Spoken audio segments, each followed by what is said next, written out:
TMS அவர்கள் இந்த படங்கள் எல்லாம் ரொம்ப சிறப்பாக பாடியிருந்தாலும் இந்த படங்கள் தோல்வி அடைஞ்சதுனால டிஎம்எஸ் அவர்களுக்கு பேர் கிடைக்காம போகுது.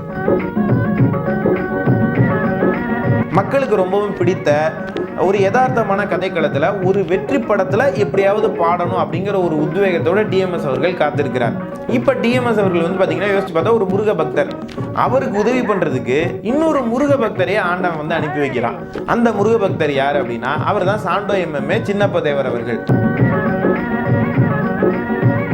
சொல்லிக்கிட்டே இருக்கும்போது இது என்ன பாடல் அப்படின்னு தெரிஞ்சுக்கணுங்கிற ஆர்வம் உங்களுக்கு வந்திருக்கும். அதுதான்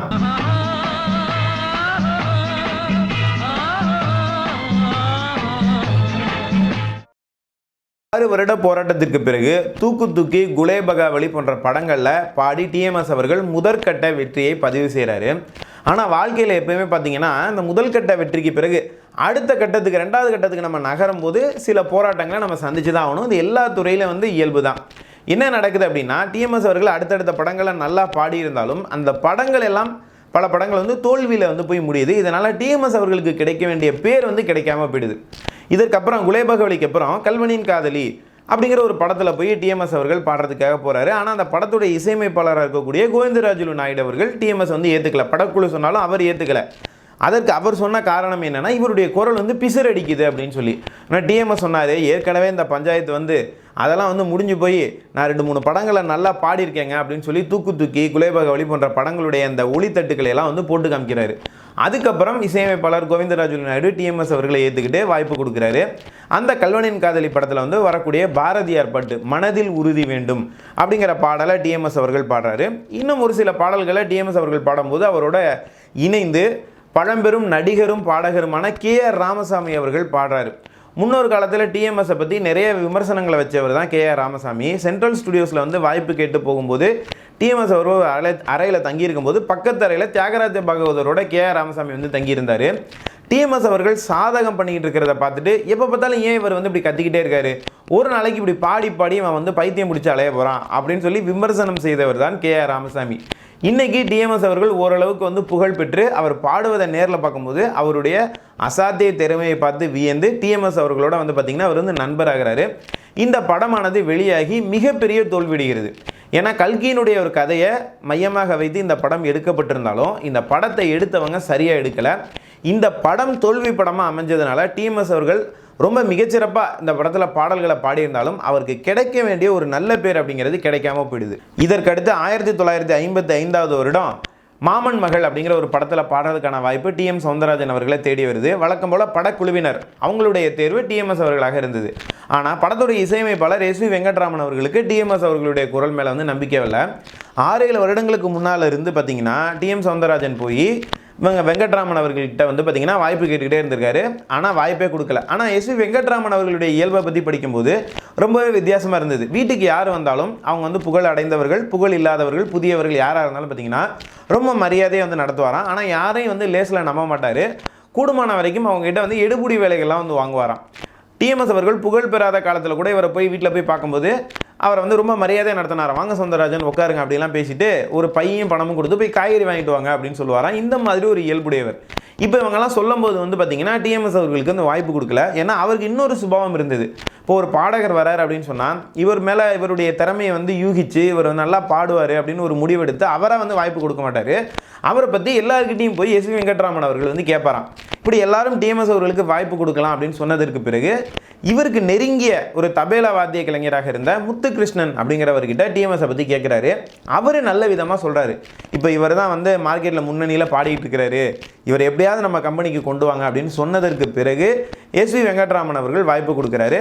அப்படி மாமன் மகள் திரைப்படத்தில் வந்து பார்த்திங்கன்னா தலை நிமிர்ந்து நில்லடா சஞ்சலத்தை வெல்லடா அப்படிங்கிற ஒரு பாடல் வருது. இது கதாநாயகன் அப்படியே அந்த குதிரையில் பாடிக்கிட்டே வர மாதிரியான ஒரு அறிமுக பாடல்.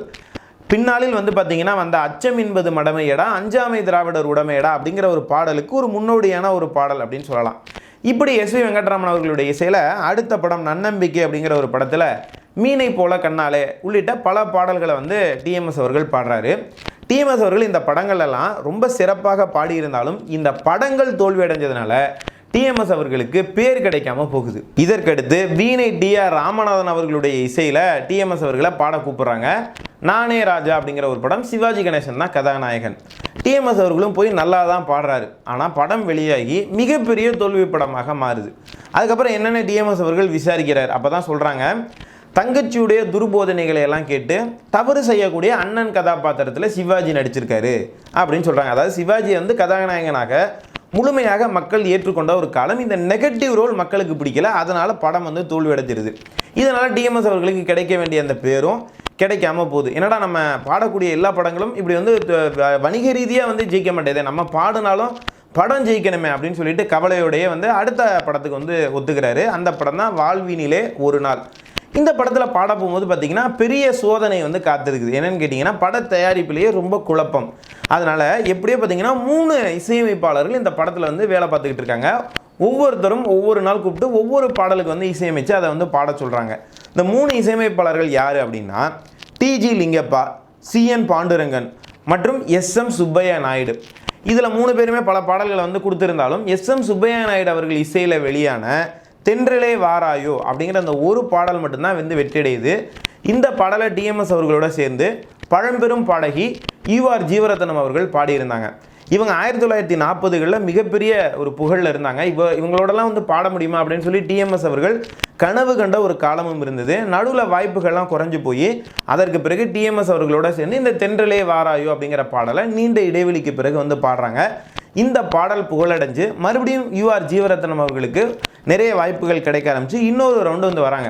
இதற்கடுத்து வள்ளியின் செல்வன் உள்ளிட்ட படங்களுக்கு டிஎம்எஸ் அவர்கள் பாடியிருந்தாலும் இந்த எல்லா படங்களுமே வணிக ரீதியாக தோல்வியடைஞ்சதுனால டிஎம்எஸ் அவர்களுக்கு கிடைக்க வேண்டிய பேரும் கிடைக்கல, டிஎம்எஸ் அவர்களுடைய மார்க்கெட்டும் வெகுவாக குறைஞ்சு போகுது. இந்த படங்கள் எல்லாம் ஏன் தோல்வி அடையுது அப்படின்னு சொல்லி டிஎம்எஸ் அவர்கள் யோசிச்சு பார்க்குறாரு.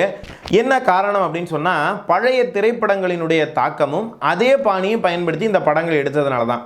எம்ஜிஆர் சிவாஜி வருகைக்கு பிறகு வந்து பார்த்திங்கன்னா புதிய தயாரிப்பாளர்கள், இயக்குநர்கள், கதாசிரியர்கள், புதிய நுட்பங்கள், புதிய கதை சொல்லக்கூடிய உத்திகள் இதெல்லாம் வந்தாலும் பழைய ஆளுங்களும் சினிமா துறையில் இருந்தாங்க. அதாவது தியாகராஜ பாகவதர், பி.யு. சின்னப்பா, டி.ஆர். மகாலிங்கம், ரஞ்சன் இவங்களுக்கெல்லாம் வந்து படம் எடுத்துக்கிட்டு இருந்தாங்க இல்லையா.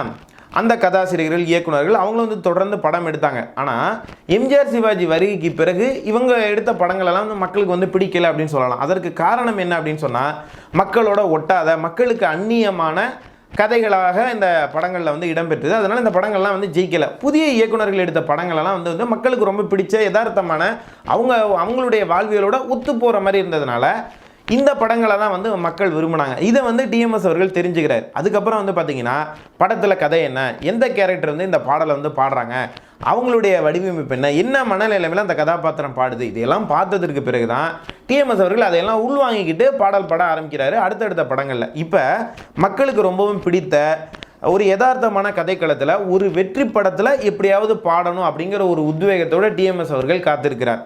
இப்போ டிஎம்எஸ் அவர்கள் வந்து பார்த்தீங்கன்னா யோசிச்சு பார்த்தா ஒரு முருக பக்தர், அவருக்கு உதவி பண்ணுறதுக்கு இன்னொரு முருக பக்தரையே ஆண்டவன் வந்து அனுப்பி வைக்கிறான். அந்த முருக பக்தர் யார் அப்படின்னா அவர் தான் சாண்டோ எம்எம்ஏ சின்னப்ப தேவர் அவர்கள். முதல்ல ஒரு சாதாரணமான ஸ்டண்ட் கலைஞராக தன்னுடைய வாழ்க்கையை ஆரம்பித்து சின்ன சின்ன கதாபாத்திரங்களை நடிக்கிறார். அதுக்கப்புறம் ஒரு நடிகர் ஆகணும் அப்படிங்கிற ஆசை அவருக்கு வருது.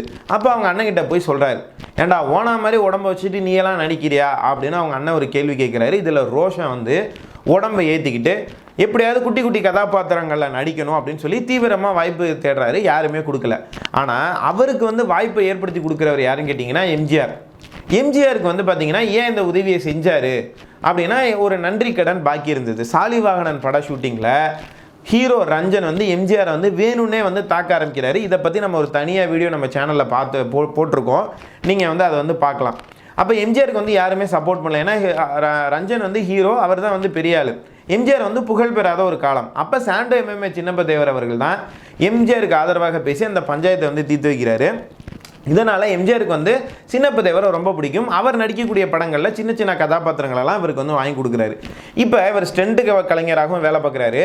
சின்ன சின்ன கதாபாத்திரங்களையும் நடிக்கும் போது சினிமா துறையை பற்றி நல்லா வந்து இவருக்கு வந்து அனுபவங்கள் வந்து தெரிய வந்தோன்னே படம் எடுக்கலாம் அப்படின்னு ஆரம்பித்து சில பார்ட்னர்களோட பாகஸ்தர்களோட சேர்ந்து ஒரு சில படங்கள்லாம் எடுத்து முடிச்சதுக்கப்புறம் நம்ம தனியாக ப்ரொடக்ஷன் கம்பெனி ஆரம்பித்து படம் எடுக்கலாம், அது மக்களுக்கு பிடித்த ஒரு யதார்த்தமான படமாக இருக்கணும் அப்படின்னு சொல்லிட்டு இப்போ சின்னப்ப தேவர் அவர்களுக்கும் 2வது கட்ட வெற்றி அப்படிங்கிறது வந்து தேவைப்படுது. 3வதாக பார்த்தீங்கன்னா எம்ஜிஆர் மேலேயும் கடுமையான விமர்சனங்கள் இருந்தது. என்னன்னா மாயாஜால படங்கள், கற்பனை கதைகள், சரித்திர கதைகள், இதில் தான் வந்து எம்ஜிஆர் நடிப்பார். அவருக்கு என்ன, சும்மா கத்தி எடுத்துகிட்டு எப்போ பார்த்தாலும் சண்டை போட்டுக்கிட்டே இருப்பார். யதார்த்தமான கதைக்களத்தில் ஒரு சாதாரண கதாபாத்திரத்தில் வசனம்லாம் பேசி பாட்டெல்லாம் பாடி அவரால் நடிக்க தெரியாது அப்படிங்கிற மாதிரி ஒரு விமர்சனம் வச்சாங்க.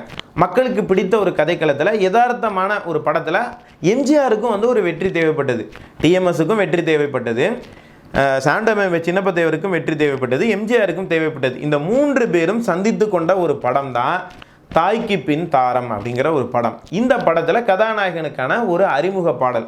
இந்த கதாநாயகன் வந்து பார்த்தீங்கன்னா ஒன்று குதிரை வண்டியிலையோ மாட்டு வண்டியிலையோ இல்லை குதிரையிலையோ பாடிட்டு வருவார். அந்த பாட்டுக்கும் படத்துக்கும் பார்த்தீங்கன்னா சுத்தமாக சம்மந்தமே இருக்காது. ஆனால் இப்படியான ஒரு பாடல் திரைப்படத்தில் வைக்கணும் அப்படிங்கிறது அந்த நாள் நியதி. இந்த மாதிரி ஒரு வண்டி பாட்டு இது வரைக்கும் வந்திருக்கக்கூடாது, இனிமேல் வந்து வரவும் கூடாது. மக்களுக்கு ரொம்ப பிடிச்ச மாதிரி அவங்களுடைய உணர்வுகளை பிரதிபலிக்கிற மாதிரி இருக்கணும் அப்படின்னு சொல்லி முடிவு பண்ணி மருதகாசி அவர்களை கூப்பிட்டு இந்த பாடலை எழுத சொல்கிறாங்க. சூழ்நிலையை புரிஞ்சுக்கிட்டு கேவி மகாதேவன் அவர்கள் ரொம்ப அற்புதமாக இந்த பாடலுக்கு வந்து இசையமைக்கிறாரு. ரொம்ப ஆவலோட டிஎம்எஸ் அவர்கள் இந்த பாடலை மிகச்சிறப்பாக பாடி முடிக்கிறார். இந்த படம் வெளியாகுது, இந்த பாடலும் வெளியாகுது. மக்களுக்கு ரொம்பவே பிடித்த ஒரு பாடலாக இந்த பாடல் மாறுகிறது. அதாவது டிஎம்எஸ் அவர்கள் எதிர்பார்த்த அந்த மக்களுக்கு பிடிச்ச ஒரு படத்தில், ஒரு வெற்றி படத்தில் இவர் பாடக்கூடிய ஒரு பாடல் அப்படிங்கிற அந்த ஆசை வந்து இதில் தான் வந்து நிறைவேறுது. இப்படியே சொல்லிக்கிட்டே இருக்கும்போது இது என்ன பாடல் அப்படின்னு தெரிஞ்சுக்கணுங்கிற ஆர்வம் உங்களுக்கு வந்திருக்கும். அதுதான் மனுஷன் சாப்பிடுறான்டா தம்பி பயலே, இது மாறுவதைப்போ தீருவதைப்போ நம்ம கவலை அப்படிங்கிற டிஎம்எஸ் அவர்கள் பாடிய அற்புதமான பாடல்.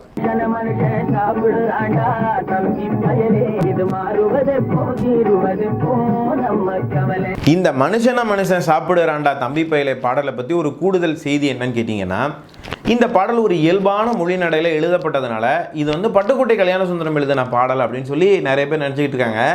சில ரெக்கார்டுகளில் பதிவுகளே வந்து பார்த்திங்கன்னா பட்டுக்கோட்டை அவர்களுடைய பாடல் அப்படின்னு தான் சொல்கிறாங்க. ஆனால் உண்மையிலே இந்த பாடல் வெளிவந்த காலத்தில் பட்டுக்கோட்டை வந்து பார்த்திங்கன்னா அவர் வந்து புகழ் அடையலை, இதற்கு அப்புறம் தான் வந்து வராரு. ஆனால் எப்படிப்பட்ட பாடலை கொடுத்தாலும் அதை எந்த பாணியில் எழுத சொன்னாலும் எழுதக்கூடிய திறமை வாய்ந்த மருதகாசி அவர்கள் தான் இந்த பாடலை வந்து எழுதியிருப்பார். ஆனால் இது வந்து பட்டுக்கோட்டை அவர்களுடைய பாடலாகவே நினைவு கூறப்படுவது அப்படிங்கிறது வந்து ஒரு ஆச்சரியமான செய்தி. டிஎம்எஸ் அவர்களுக்கு நினைத்த அந்த வெற்றி கிடைச்சிருச்சு. அதாவது முதல் கட்டத்தில் ஜெயிச்சிட்டாரு. இப்போ அடுத்த கட்டத்துக்கு போகணும் அப்படின்னு சொன்னால் யார் வந்து மக்கள் மத்தியில் புகழடைந்திருக்காங்களோ அவங்களோட தானே பயணிக்க முடியும். அப்போ மக்களுக்கு மிகவும் பிடித்த படைப்புகளுக்குள்ள டிஎம்எஸ் அவர்கள் தன்னை வந்து ஈடுபடுத்தி கொண்டார். இதற்கு அடுத்து வந்து பார்த்திங்கன்னா டிஎம்எஸ் அவர்களுடைய வாழ்க்கையில் நடக்கக்கூடிய அனைத்து சம்பவங்களுக்கும் சிவாஜி அவர்கள் திருப்பதி போயிட்டு வந்ததுக்கும் சம்பந்தம் இருக்குது. அதாவது முருக பக்தருக்கு வெங்கடாஜலபதி வந்து அருள் பண்ணியிருக்காரு அப்படின்னு சொல்லணும். ஏன்னா இதற்கு பிறகு வந்து சிவாஜி கணேசனுக்கு வந்து நிறைய பக்தி காவியங்களுக்கான வாய்ப்புகள் எல்லாம் வருது. ஆனால் அவரால் நடிக்க முடியலை. காரணம் என்னென்னா அவர் வந்து திமுகவில் இருக்கிறாருங்கிற முத்திரை தான். இதை உடைக்கிறதுக்காக அவர் கிளம்பி திருப்பதிக்கு போயிட்டு வராரு. அப்போ எப்படி திமுகவில் இருந்துக்கிட்டு எப்படி வந்து சாமி கும்பிடலாம் அப்படின்னு சொல்லிட்டு இங்கே எல்லாரும் வந்து பொங்கி எழுதுகிறாங்க. அப்போ திமுகவுக்கு எதிர்ப்பாக ஒரு அரசியலை செய்து கொண்டிருந்தவர் தான் மாப்போசி. அவருடைய கட்சி தான் தமிழரசு கழகம். அந்த கட்சியில் இருந்தவங்க எல்லாம் சிவாஜி அணிக்கு இதனால் வந்து சேர்கிறார்கள். அப்படி தமிழரசு கழகத்திலிருந்து சிவாஜிக்கு வந்து சேர்ந்தவர் தான் திருவருட்செல்வர் என்று அழைக்கப்படக்கூடிய ஏபி நாகராஜன் அவர்கள். அழிக்க முடியாத அசைக்க முடியாத பல பக்தி காவியங்களை சிவாஜி கணேசன் அவர்களோட சேர்ந்து உருவாக்கியவர் தான் ஏபி நாகராஜன். குறிப்பிட்டு சொல்லணும்னா கந்தன் கருணை, திருவிளையாடல் உள்ளிட்ட படங்கள். இந்த எல்லா படங்களையும் பாடல் பாட போகிறது யாருன்னு கேட்டிங்கன்னா டிஎம்எஸ் அவர்கள் தான். வியக்கத்தக்க பல சம்பவங்கள் அடுத்தடுத்து வரக்கூடிய வரலாறுகளில் உங்களுக்காகவே காத்து கொண்டிருக்கிறது. டிஎம்எஸ் அவர்களுடைய வாழ்க்கையில் அடுத்தடுத்து என்ன நடக்க போகுது அப்படிங்கிறத அடுத்தடுத்த பதிவுகளில் நம்ம வந்து பார்க்க போகிறோம். ஒட்டுமொத்த டிஎம்எஸ் அவர்களுடைய வாழ்க்கையை நம்முடைய யூடியூப் சேனல் மூலமாக நாம் முழுமையாக பதிவு செய்ய போகிறோம். இந்த யூடியூப் சேனல் உங்களுக்கு பிடிச்சிருக்கு அப்படின்னு சொன்னால் இந்த சேனலை சப்ஸ்கிரைப் செய்யுங்கள் நேர்களே. மறுபடியும் அடுத்த காணொலியில் உங்களை எல்லாம் சந்திக்கிறேன். அதுவரை உங்களிடமிருந்து விடைபெறுவது உங்கள் அன்பு நண்பன் துரை சரவணன். நன்றி, வணக்கம், வாழ்க தமிழ்.